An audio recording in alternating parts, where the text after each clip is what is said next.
All right. Welcome back to Slurpathon 8. Raising money for Extra Life and the Children's Miracle Network. Next up is Descent by Zelllooo. And yeah, let's not waste any more time. Let's get into it. All right, thanks, Max. Hey, I'm Zelllooo or Zelllooo, however you want to say it. This is Descent. This is an old school FPS released in 1995, one of the very first 6 degrees of freedom FPSs where you can move in all 3 axes and rotate freely in all 3 axes. So, really cool game. I will say this is a very movement-intensive game. If you start to feel a little sick, please turn the stream off until we've finished. I know a lot of people get motion sickness watching this if they're not used to it, but we're going to start off. I'm actually going to load a save file real quick and immediately exit. That actually sets up a glitch for the rest of the run, which is the only glitch we're actually doing in this game. So we'll get started here. We're going to be playing Trainee 80%. Trainee is the easiest difficulty, but this is not an easy run. So I will be doing my best. I'll mostly be focusing, but I'll try and keep up on commentary. It's a little difficult to do this solo. Anyways, we'll go in 3, 2, 1, go. Alright, so the quick plot of Descent right here is that you are a mercenary. You are working for the PTMC, whose minds had their robots infected by an alien virus. And you need to blow up the reactor at the end of each of these levels and escape before the mine blows up in a big explosion sequence. So we're going to do that by grabbing keys and just moving around each level. As far as movement's concerned, this game has it's very similar to old school FPSs in that there is strafing involved. Strafing is moving in 2 or more axes at the same time. If you move in all 3 axes at the same time, you do what's called tricording, and those movement vectors are all added together to give yourself a big speed bonus. So we're moving about 70% faster than normal by moving in all 3 axes at the same time. What this means is that I'm looking at lots of walls during the run. It's going to look very disorienting, but we got to go fast. Anyways, so this very first level, or the second level actually, we're actually going to be getting our health down. It's very appropriate that we're raising money for Extra Life, because this game actually does feature extra lives in it, and we're actually going to use our extra lives to do death warps. Death warps instantly drop all of your gear except for keys, and we can keep those keys and just quickly move back to the beginning of level to get to an exit faster wherever we need to go. So very important to manage my lives in this run. We'll just destroy this reactor right here. Timer is activated, and we just got to head to the exit. So it's a very momentum-based game. The physics are a bit unusual, and you have a very slow acceleration and a lot of momentum. So a lot of optimizing this game is taking turns as smoothly as possible, making sure you're going in straight lines from point A to point B. It's a very deceptive speed run to learn, just because it's a very high learning curve to get used to the movement. Very fun run though, one of my favorites. And I played this a lot as a kid, so it didn't take too long to get used to running it. Let's see if we can ski past this Hulk right here. There we go, just barely. Yeah, like I said, we have so much momentum and acceleration so slow. If you can avoid enemies, that's usually preferable to trying to kill them, because you don't have to slow down that much. So just take this turn just a little bit loose here. Grab this key that's behind. In the reactor room, there is an extra life I'm going to pick up. You can find extra lives in this game, and you also get an extra life every 50,000 points.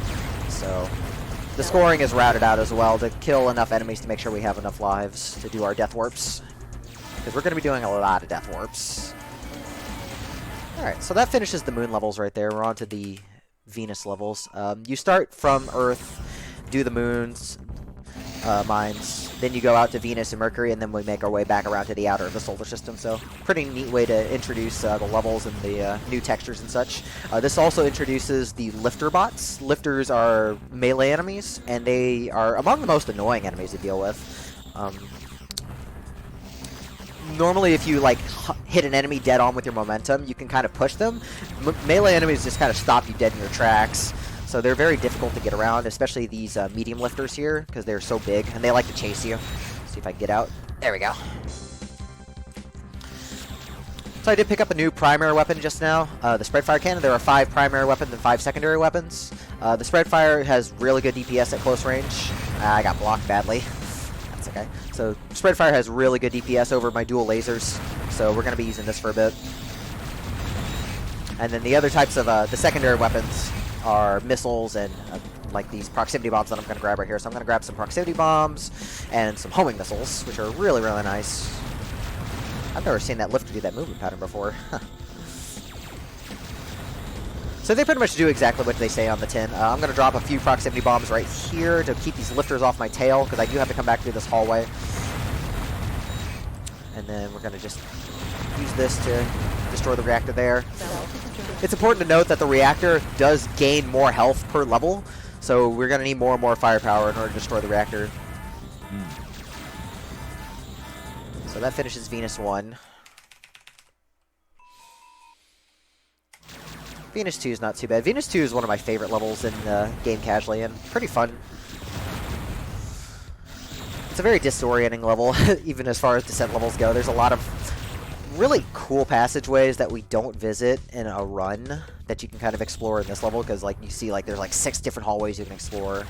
And the level design in this game is really cool, but it's also very claustrophobic, and that actually ties into combat with this game, because fighting enemies in this game, you want to move fast because you're trying to tricord everywhere and get that extra movement speed, but you also need to be able to fight off enemies in cramped corridors. It's very difficult to get around them a lot of the times. So there's a good balance of knowing when to face forward to take your shots and being able to actually be able to move. So I'm switching over to the Vulcan cannon I picked up just for a little bit. Vulcan doesn't have much DPS, but it fires very fast invisible projectiles, and those are good for opening doors. So whenever I can open a door from a distance, I can kind of save my momentum and just charge right through instead of having to wait for it to open and slowly accelerate back up. So we're going to pick up this Sega Saturn logo right here. That's an invulnerability power-up. Just makes this really, really easy, and it's on the way anyway, so might as well grab it. So let's hope I don't get blocked right here. Oh, good. They did not move at all. Yeah, if you saw my Doom run on Thursday, I did talk about, like, enemy randomness. That also applies a lot to this game. There's a lot of randomness in enemy movement. Not so much attacks or damage in this game, but just adapting on the fly to whatever enemies do is pretty critical, even on this difficulty. They don't move terribly fast, but they can block your path a lot. So we're into Mercury. We're going to start seeing 2 new enemies. We're going to start seeing light drillers, which are the gray guys with the chain guns, and we're going to see red hulks, which are fire homing missiles, and those are probably the 2 most dangerous enemy types in this entire game overall.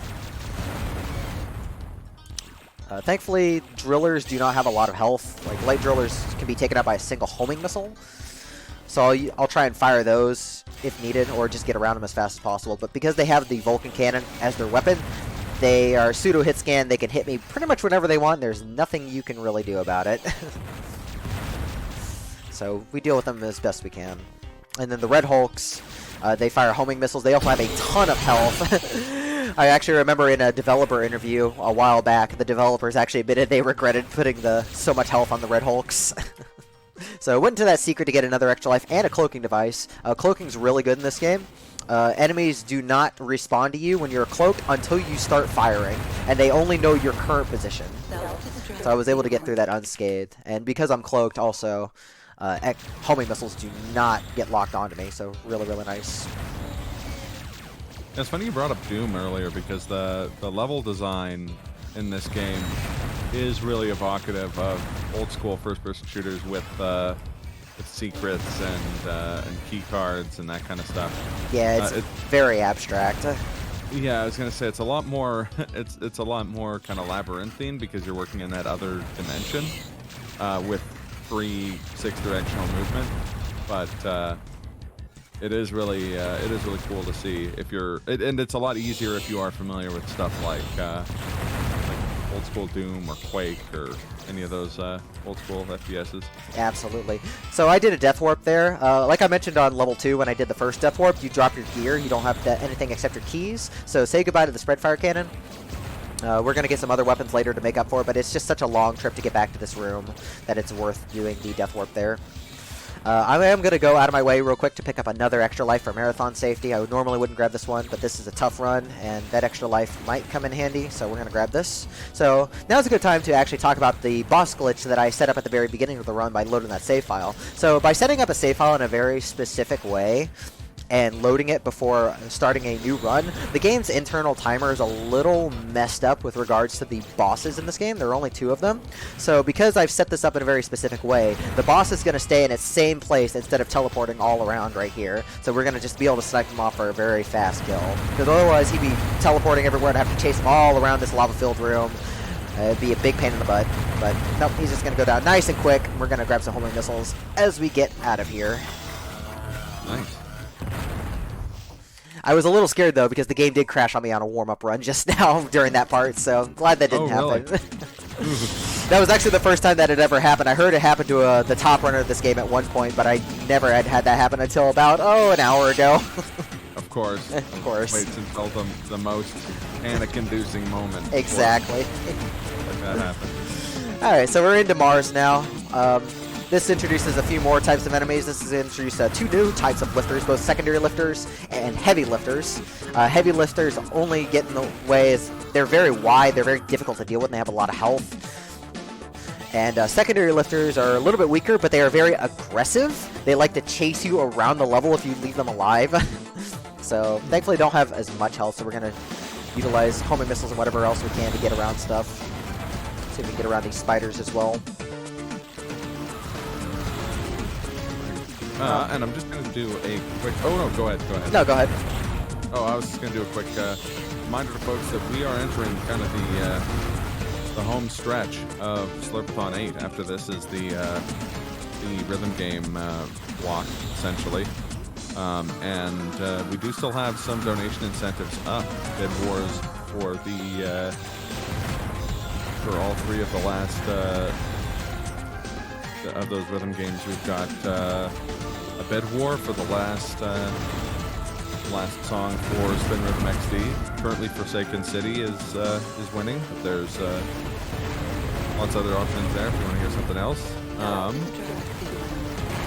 And Dancor's showcase for Sam Voltek's Konosuke is about halfway to the $300 goal. So definitely, if you're going to be donating, there's a few things you can still put that money towards. Keep the marathon going. And an exclamation point donate in the chat to bring that up. Remember that we do have prizes that are given in a draw cumulatively with your donations. So, anyways, back to you, Zelllooo. Thank you. And thank you, everyone, for your generous donations over the course of the marathon. It's been a really great marathon. I've had a lot of fun. Okay, so not too much to this level on Mars 2. We're going to be doing something a little interesting at the very end of the level, though. We're going to do another Death Warp. We're actually going to take the Death Warp after we've already destroyed the reactor. So what that's actually going to do is that if you actually die during the reactor sequence, it instantly cuts to the end. You still lose the life, you lose all your gear in the level, but you can start the next level immediately. And this is what we're going to do, because going to the exit is very dangerous and very slow. So we're just going to get to the reactor here, we're going to blow it up, and then we're going to use our concussion missiles to go ahead and just take a death. So hopefully I don't get sniped to death while I'm doing this. Looks good. Alright, so we're going to take the death, leave. So that instantly finishes. So I do lose all my gear, like I said, but this is okay, because thankfully there's a hidden fusion cannon right here, which is the best primary weapon for the run. So the fusion cannon is a chargeable shot. It fires 2 bolts ahead, and it has some very interesting properties. You can actually overcharge it to do a ton of damage at the cost of shields, and it also pierces enemies, so we can hit multiple targets at once. The shot is also extremely large, which is good and bad. It's easier to hit enemies with in general, but if it hits a wall or anything, the bolt immediately fizzles for no damage. So it's a little difficult to do close quarters combat with it, but this is still going to be our primary weapon for the run for most of the rest of it. This level also introduces heavy drillers. They're generally not too threatening because they only fire plasma bolts, which are not nearly as bad as light drillers' Vulcan cannons. But gotta be careful because they do have a decent amount of health. Ooh, I might die here. Hopefully won't. This homing missile's on my tail. Okay. Alright, we're okay. We're alright. Go ahead, Omax. I was going to say, you mentioned the light drillers use the Vulcan cannon. You mentioned earlier that it was a hit scan weapon. Is that how it works when the enemies shoot at you too? Do you have a chance to dodge it, or is it just if they're You shooting can, at you? yeah, you can kind of chance. Like I said, it's pseudo hit scan. They're just very fast, but they're not instant. So if you're very far away from a driller, it can miss you pretty frequently. But that one that was behind me just hit me, and thankfully I picked up an invincibility. So here's going to be the power of the fusion cannon. If I can pull this off, we're going to just charge it all the way up into the overheat zone, and we're just going to one-shot that reactor right there. That's how powerful it is. And that's why it's critical we keep this fusion cannon for most of the rest of the game. So hopefully, okay, didn't take too much damage there. Yeah, I was a little scared because I had low health coming out of that, but we did the fast strat okay, so we're out of Mars. Alright, so into Jupiter. This is the most difficult part of the run overall. This has a lot of lava in the levels. Lava is especially dangerous. Touching it's not too bad, but the problem with lava is that if you shoot it, it splashes up and it can seriously damage you. And there's a lot of lava in this very first level, so we're going to be very careful taking our shots right here. I did get a lucky cloak drop from a cloaked lifter, so that's very nice. There are some cloaked versions of enemies, not very often, but we do have to be aware of where they are. And they do have, there's a random chance for any cloaked enemy to drop an extra cloaking device. Which doesn't matter too much for this level because there is one static cloak in this next room coming up, but we can't pick up power-ups if we already have the power active, so we just have to skip up on this one, which is okay. It's not too big a deal. So if you're holding on to the fusion cannon for most of the rest of the run, does that mean you're going to be foregoing death warps for the most part? No, we're actually going to get around that with some other clever strats, which I will talk about when we get to the appropriate levels. Sounds good.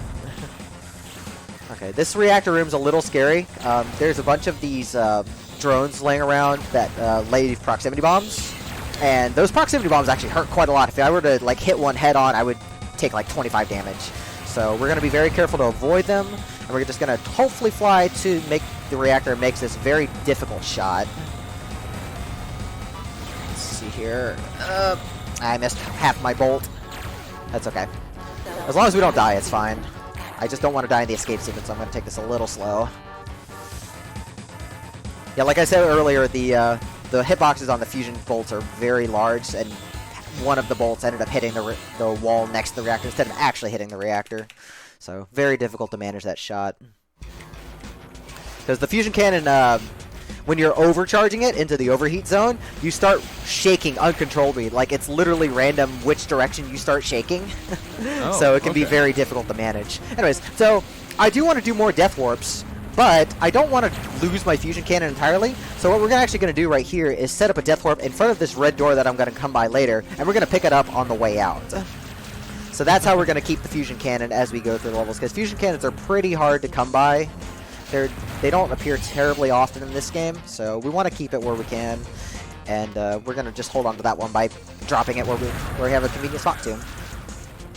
So we're going to do the rest of this level with just the spread fire, which is really all we need to get through this. I just have to get past this red Hulk coming up, blocking this door. We have a smart missile for that. There we go.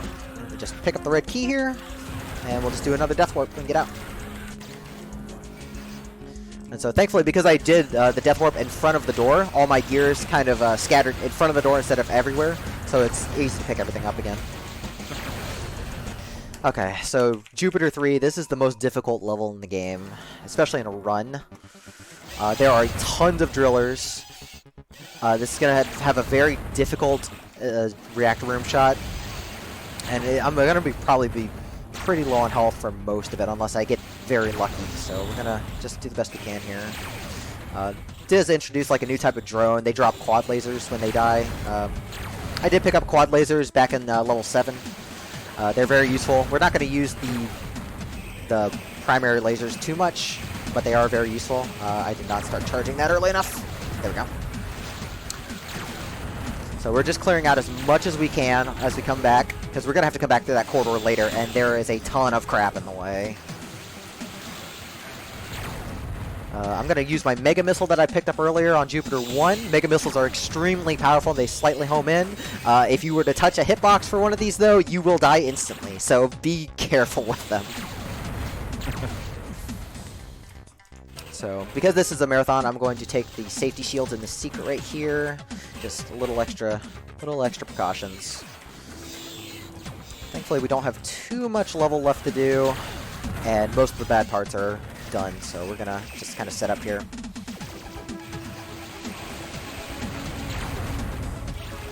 So I am going to do another Death Warp in this level after I've destroyed the reactor. We're going to do a pretty recent route change compared to the old routes where we're actually going to Death Warp in this level and just play the next level with no weapons instead of the old route which would Death Warp twice in order to keep gear. So we're just going to get these guys out of the way. We're going to overcharge. We're going to make a very tough shot. Okay, good. We'll go Death Warp because it is about 20 plus seconds to get back to the exit. It's a very long trip, so this is why we started doing this route change.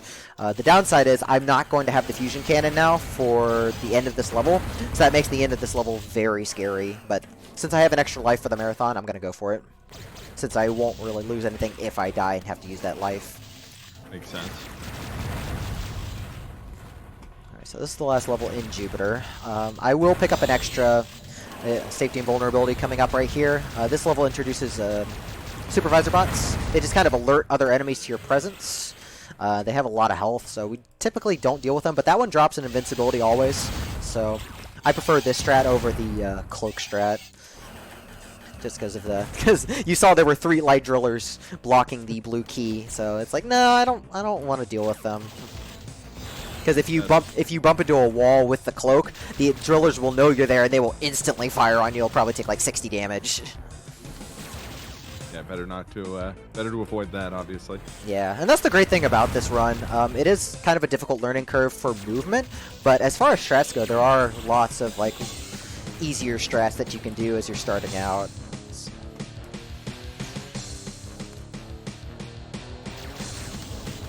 So we only have one more key left to get here. Let's see if I can get around this cloaked guy. Good. So we're going to do another Death Warp once I get the red key. We could just use the lava to quickly shoot ourselves down. There we go. Okay, so here's going to be the hard part. I am going to focus. I'm going to hope for a lucky cloak drop from this cloaked lifter coming up. If I don't get it, this is going to be an extremely difficult reactor. I did not get it, so this is going to be a very difficult reactor. So I'm going to actually kill the drillers first. I'm going to kill the drillers. Oh, those homing missiles hit hard. All the homing missiles locked onto me. Okay, well, now we're going to have to deal with all of these Red Hulks in the way while I'm using pitiful level 1 dual lasers. Okay, we did destroy it. We're getting out of here. Nice. Oh. Well done. Thank you. That is an extremely scary ending when you have no cloak. So thankfully we got out of it. That looked terrifying. And now Saturn, or were we already? This is Saturn now. This is Saturn now. So this is actually not too much going on in this level. So this is a good time for announcements if we have any.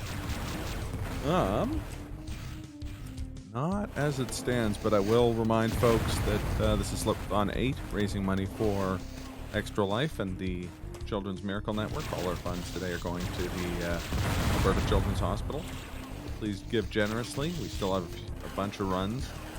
Really hype Rhythm Game Showcase finishing up the marathon, and we still have plenty of incentives to fill. So get on in there and donate generously. We're so close to our goal for the marathon of $6,000. So. Yeah, y'all have done a great job raising money. It's been a real fun marathon, and if you aren't sick from from watching Descent yet, you'll have some sick skills to show off later for the music games. So definitely stay tuned for those. Okay, so we've been using the spread fire that we picked up at the very beginning to get through most. Thankfully, there is a fusion cannon right down this corridor right here that we can just pick up on the way to the key. So we are re-equipped and ready to go. This is actually also going to be the very last level in the game where we can destroy the reactor with one fusion cannon shot. Hopefully we'll get to show it off because this is a very tricky shot to make because I'm going to be max charged out in a very cramped hallway. And that also means that my screen is going to be shaking uncontrollably. So I have to make this shot while RNG is dictating which way I'm moving. So we're going to just missile our way past here. This is not looking good. Ah, part of my shot hit the door. So hopefully we can get that. Okay, the backup shot worked. Thankfully some of my shot worked, so it's okay. It's a very difficult shot to take because the the Hulks are just right in the way. They're also pounding you with homing missiles, and even though I took the invincibility, you're still getting pushed by the momentum of the missiles. So really, really tough shot to make. It's okay. This is one of those games where, hey, if you didn't die from all the stuff going on, you had a good level. Yeah, usually. Any fight you can walk away from is a good one. Yep. Yeah, that'll explain the reactor room for this. Like, this level is pretty easy, but the reactor room, if I don't get a cloak, it can be very possible to die because there's a lot of missile shooters in there. Just get past these lifters here.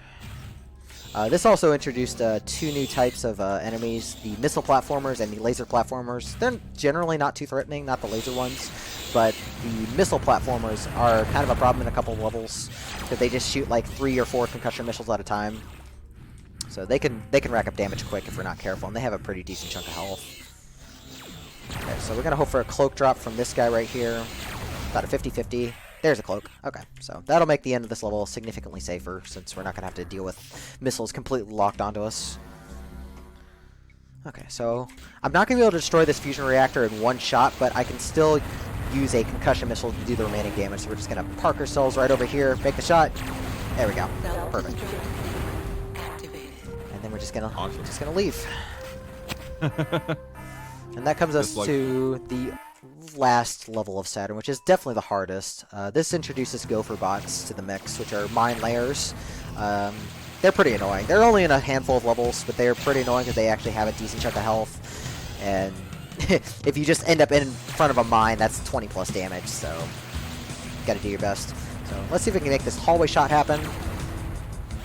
My shot stopped a little short there. If you have a really, really well-aimed shot, then you can actually shoot that all the way down the hallway and destroy all 3 Red Hulks, which is always really cool when it happens, but it's a tough shot to make.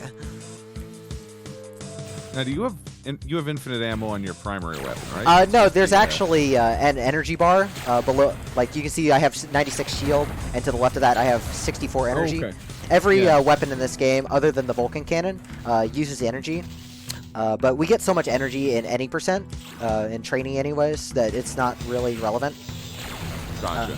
And something I didn't touch on with this game is that if you finish a level with more than 100 shield or 100 energy, you can keep the excess into the next level. If you were to begin a level with less than either of those, though, the game does auto-refill you to 100, which is really nice.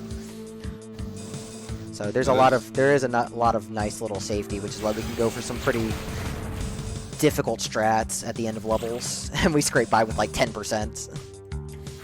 Speaking of which, I will try the hard strat for this. I could pick up a safety invincibility, but I have 80 shields. I'm going to go for the hard strat here.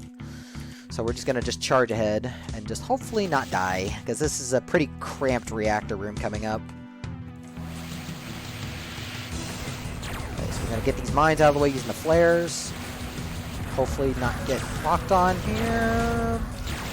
Okay, get out of my way, please. Okay, just barely survived. Very, very scary ending. Thankfully, the enemies in the reactor area were very nice, and they decided to just stay out of the way. Usually they come up and block me.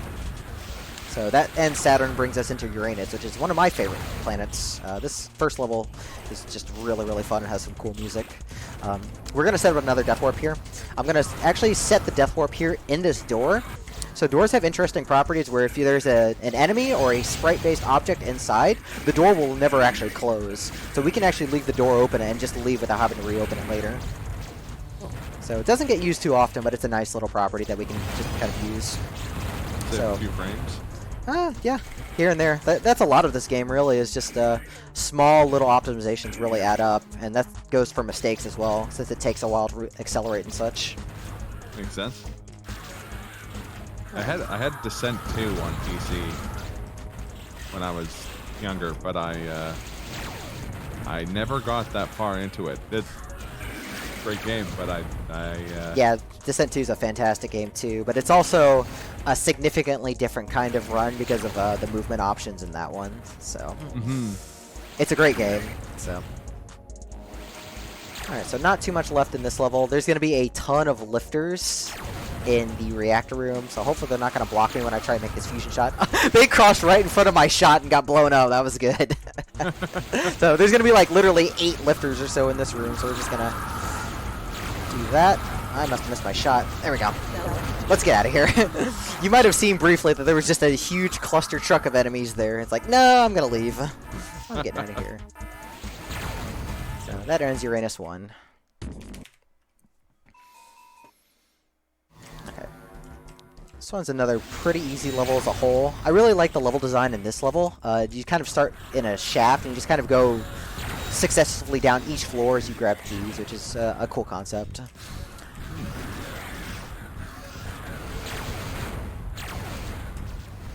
Yeah, the level design in this game is really neat with how it progresses. It never feels like two levels really feel the same. Even in each like little planet sector, everything feels different enough, and it really helps the pace of the run. Yeah, I don't know how much of that comes across in the speed game because we're seeing so little of the levels. But when you're taking your time and like exploring them, you really get a sense of how different each level is. Yeah. There's also, like, at least one memorable part of each level. Like, right here, we have this really claustrophobic maze that's very easy to get lost in, even in a run. Like, if you take one wrong turn, you are lost in here for ages. Definitely. So we'll leave. This reactor room's pretty easy. There's not really a whole lot going on. Just have to start charging a shot now. I do want to grab those homing missiles on the way out. Okay, all good. I'm actually leaving with a little more shield than normal, which is nice. Coming up at the beginning of 20 right here, Uranus 3. This is the most RNG-dependent level in the game. This has a really neat gimmick. Each of the key cards in this level are held by these keybots here. And where they go is random, so we're going to have to adapt on the fly and see where they go. I got the blue key really fast. I'm not getting any additional shield drops, though. I would like some extra shield if possible. There's one. Yeah, depending on the kind of enemy, they can drop different things. They can drop energy, they can drop shields, they can drop homing missiles, etc., etc. So there's a lot of shield-based enemies in this level, and I managed to get a couple drops, which is nice. Okay, so hopefully we're going to get this red keybot quick. He likes to move around a lot. He went left. There he is. Okay, so the RNG was actually pretty nice. So we just have to do this admittedly kind of tough reactor room. There's two red hulks guarding the reactor here, so this is going to be a tough shot to make. Make sure we just do this safely here. Okay, so one last death warp here. Because we don't need any of our equipment for the next level, so we're just going to do the death warp and leave without a problem. So that level went really well. That's a much better than average Uranus 3. Because it's very easy to die in that reactor room before you've actually dealt the necessary damage. So we're just going to get by with some other weapons for now. If these laser bots get out of the way, shoot. There's spread fire we can pick up right here, which is really nice. There's also a couple extra shields. I will be picking up one last static extra life in this level to help with the death warp, so I'm just going to grab this cloak first. Get them out of the way. So we've got our fusion cannon again. So that's the last time we're going to pick up a new fusion cannon, I guess, or... Well, I say that, but the next level has a variant of this, so we're going to get rid of this guy here.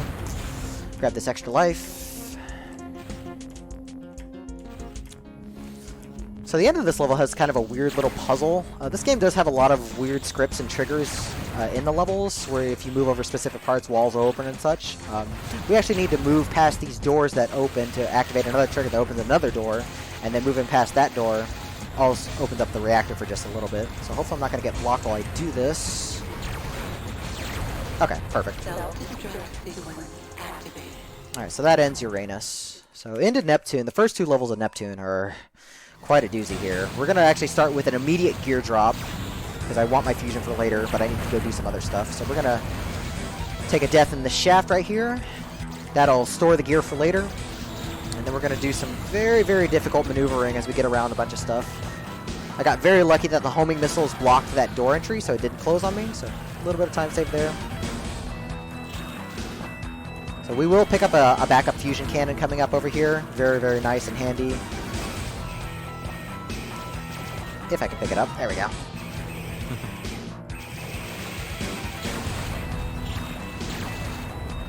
Gotta grab this cloak here. The cloak is pretty much critical to make this work. There's a pretty scary section coming up here. Okay, so I'm gonna count. I'm going to charge up the fusion cannon when I get to a certain point right here. So we're just going to take out 2 Red Hulks in one shot if I do this right. I only got one of them, but thankfully the other did not start firing on me. So we're going to climb down the shaft to grab the red key, and we're going to Death Warp back. As you can tell, that's a pretty long shaft to get out of, and I was low on shields to begin with, so not what we want to do. So we'll take the invincibility, grab our gear. This level also has like 8 drillers in that room, no less than that, so it's very loud. I hope you enjoyed the shrieks. So let's get out of here. It's like, thank goodness for the invincibility. The Class 1 driller is the bane of everyone's existence in this game. What percentage of that is just the noise? All right. More than enough is what I'll say.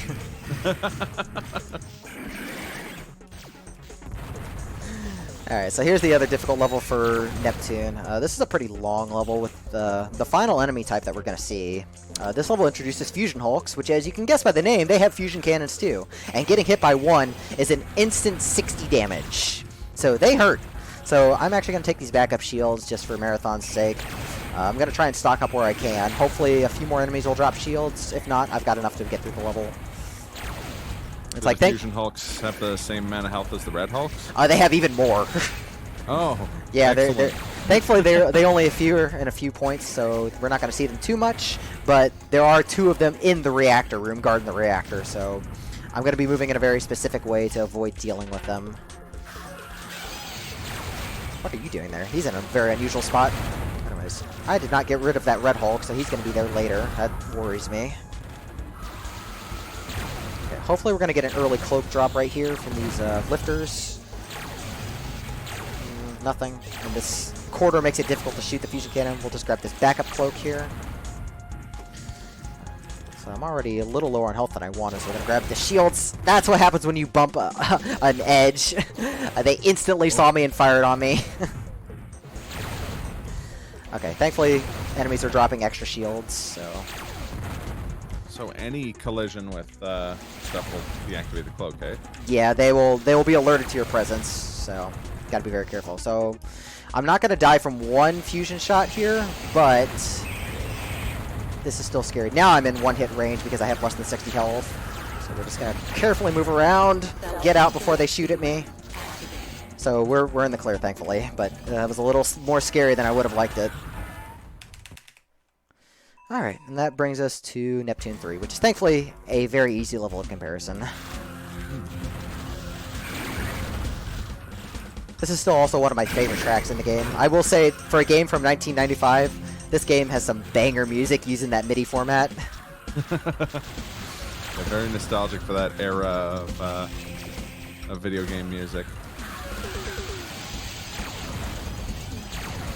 So we're going to kill this fusion hole coming up right here. 3 homing missiles and a full charge fusion shot gets rid of him, thankfully.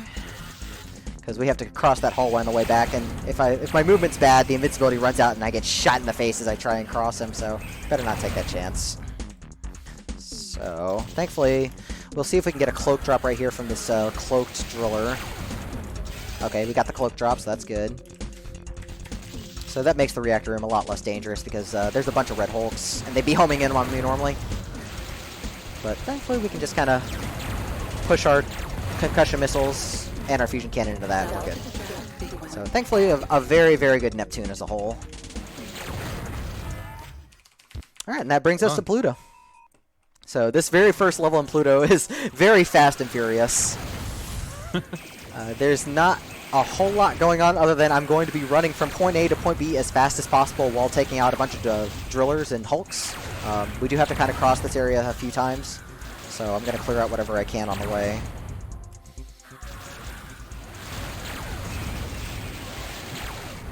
I did not kill that platformer. Hopefully he won't shoot me when I come back. Yeah, as you can hear just from the sound effects and all the flashing, there's a lot going on that we're not seeing because I'm moving so fast past it. Okay, we should be okay. Get past these drillers. Ooh, 34 health is not good. I'm going to take the safe strat here. I'm going to use my quad lasers.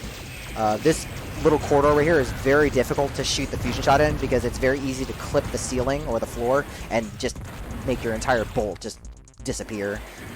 Okay, I'm dead. Thankfully, this is why I have the backup life. We're just going to go collect our equipment again and leave. So, not a huge deal, but that's why marathon safety is important. This is true. Oh, Lord, I'm about to die again, actually. How do I want to do this? Okay. If I can get to the invincibility, we're okay. That's the scary part. So we're going to take this a little slow here, clear out these drillers here. Should be good now.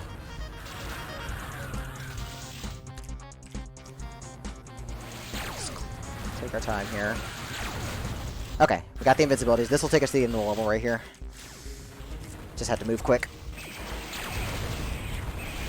What the Woda in chat brings up an interesting point. There really isn't, you know, most games there's kind of a modern, like old school games, there's kind of a modern equivalent or like a revival, I think, but there really hasn't been one for Descent. There isn't. There actually is. There is a spiritual successor called Overload. It was actually made by many of the same developers as Descent 1 and 2. They rebranded. Okay. Yeah, they rebranded as Revival Productions and made Overload, which was released just a few years ago. It's a very, very worthy successor. Very great game. I highly recommend it. Cool. Okay, well, there you go. Glad to be proven wrong. Everybody could use more 6 Degrees of Freedom action. True. Alright, so this is the last level we're going to do a Death Warp in. We're just going to grab the blue key that's all the way stashed back here, and then we'll do our last Death Warp. Just have to get past this red Hulk right here. We're going to just try and push him.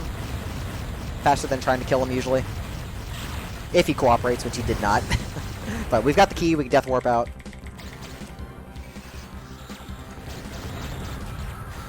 So grab all our gear. So there are some Fusion Hulks I need to watch out for in a couple spots, so we're going to be very careful. Thankfully there's an invincibility right here, so this will take us up to the next key, and then up to the red key. I'm going to activate this secret panel on the floor, which will give me an invincibility for later. Not necessary, but very nice to have for the reactor. I'm actually not sure how practiced I am doing that reactor room without the invincibility, so not going to try that now.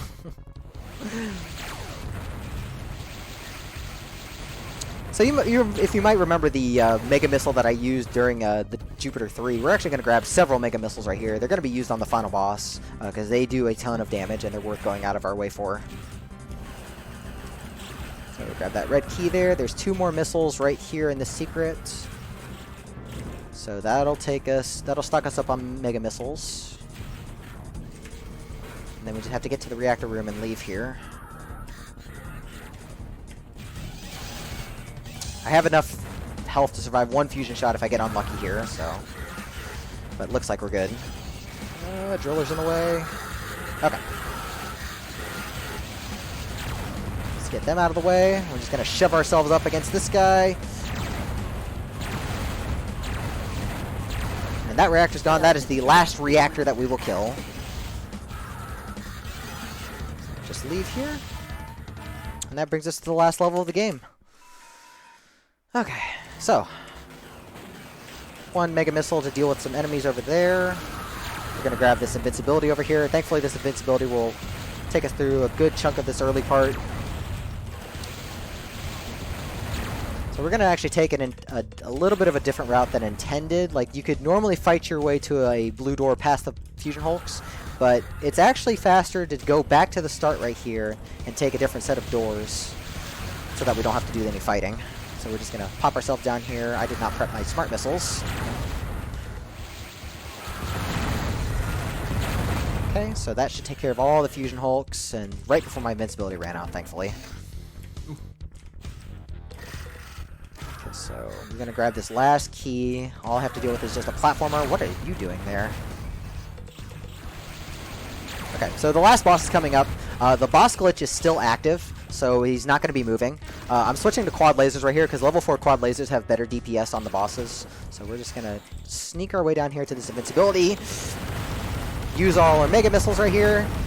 Mega Missiles have a lot of recoil, so it's very difficult to aim them, but I have to be close, otherwise they like to lock onto other targets and not hit the boss. So we're just going to load all our lasers and missiles in. And that destroys them. Time's coming up when I exit right here. Little victory lap shooting, and that's time. GG's. Thank you. And that's Descent.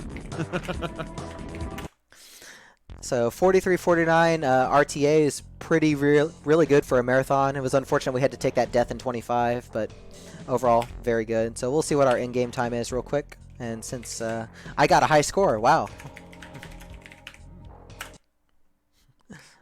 So 42-17 IGT. We normally go by in-game time if you can finish the run in a single segment, and that's a pretty good time. That's only about a minute off of my PB. So overall, that was a pretty solid run.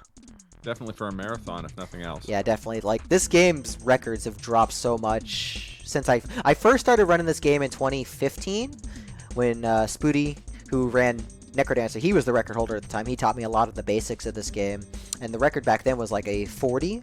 Right now, the record is a 37 by Foza, and like it's ridiculous how fast this run can be. It's just there's not really any glitches other than boss glitch, so it's just refining movement and just fighting well. And it's I came back to this game recently, like in the last month and a half, and I've kind of slowly worked my PB down. So I'm really happy with the progress I've made and want to take it a little farther. So if anybody is really interested in this run, contact me or contact Spoody. We'll get you started on everything you need, because I didn't mention this during the run, but we are using the Rebirth source port, which is a really great source port of this game that fixes some of the original DOS issues and much easier to set up. So, but right on. That's going to do it for me. Thank you all for having me again for Slurpathon this year, and stay tuned for Rhythm Block. Hey, thanks again, Zelllooo. And yeah, coming up next is Spin Rhythm XD. So don't go anywhere, and get those donations in if you're looking to shift the balance of which song gets played last. It looks like it's still Forsaken City in the lead, but keep an eye out. But yeah, coming up next, Spin Rhythm XD. Don't go anywhere.